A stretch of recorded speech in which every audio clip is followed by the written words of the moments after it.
As economies really start to open up, the ports are packed. That congestion is causing inventory problems for a growing number of companies.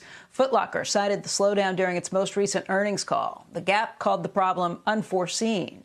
Peloton said that its delivery wait times remain elevated, and we're talking weeks here. And Urban Outfitters said that it's taking longer and costing more to bring product into the United States. We have two guests this morning to talk about this, break it down for us.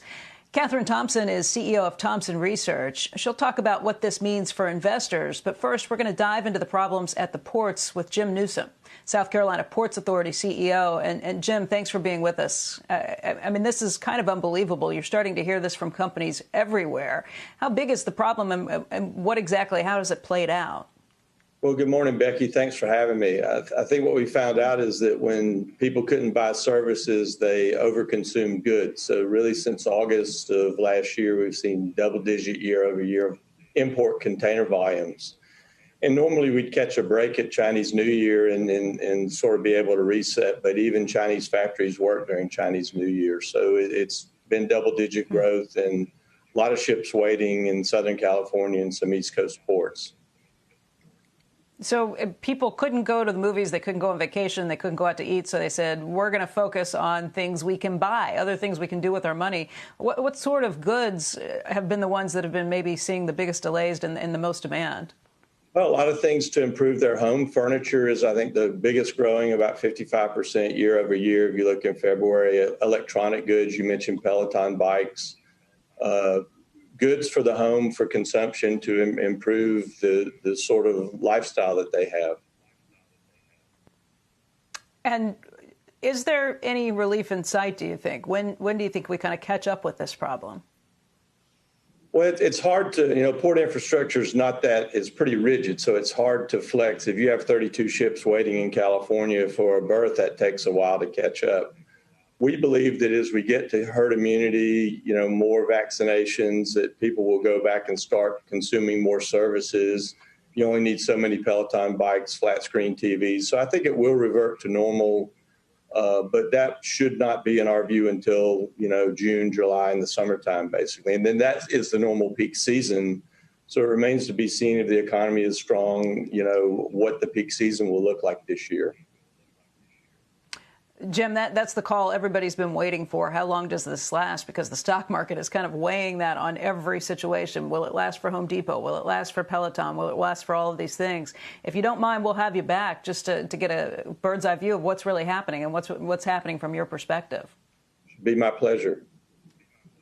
Thank you. We appreciate your time. Now let's turn to Catherine Thompson to talk about what this means for the markets right now and for investors. And Catherine, welcome. It's good to see you.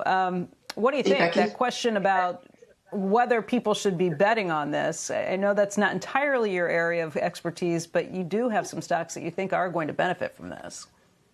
Yeah, no, when we think about what we do, it's always a value chain. So what happens on one end is going to have a ripple effect for others. So we're definitely paying a lot of attention to this.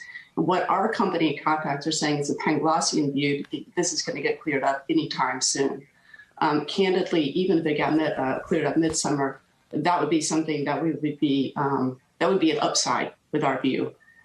Generally, what we're saying, and many of our contacts are thinking that it's going to be, you're going to see this issue through much of 21, just because everything is so backed up. Delays are the norm. It's very difficult to even get containers. Costs are on the rise. You're seeing 4 to 5 time increases in just space, even if you have an existing contract on containers. And availability has gotten so tough. You have companies like C.H. Robinson are saying some of their clients are so desperate, they're shifting to air freight. And this is on top of, and the Port of Charleston is a really great example, you've had some massive increases in the Port of Charleston and Savannah and the East Coast with dividing the Panama Canal in 2016, and still it's an issue overall. And that's an excellent point. I mean, these aren't things that you can change capacity for overnight or even over a year or two. It takes a long time to build in excess capacity. So that's not going to be the solution for any of these things, right? No. And really, you're going to see a ripple effect, and you're already seeing it right now. Warehousing, I know there's a lot of concern about commercial construction slowing down, but you really kind of got to break it down. And one of the areas that is continuing to grow, and it's on jet fuel now, is on warehouse build out. So you're going to see continued increase in warehouse build out, even beyond this fix. You're going to see an increase in infrastructure in and around ports. And states are even getting creative to help address some of these basic infrastructure issues of getting goods into the ports and into Middle America.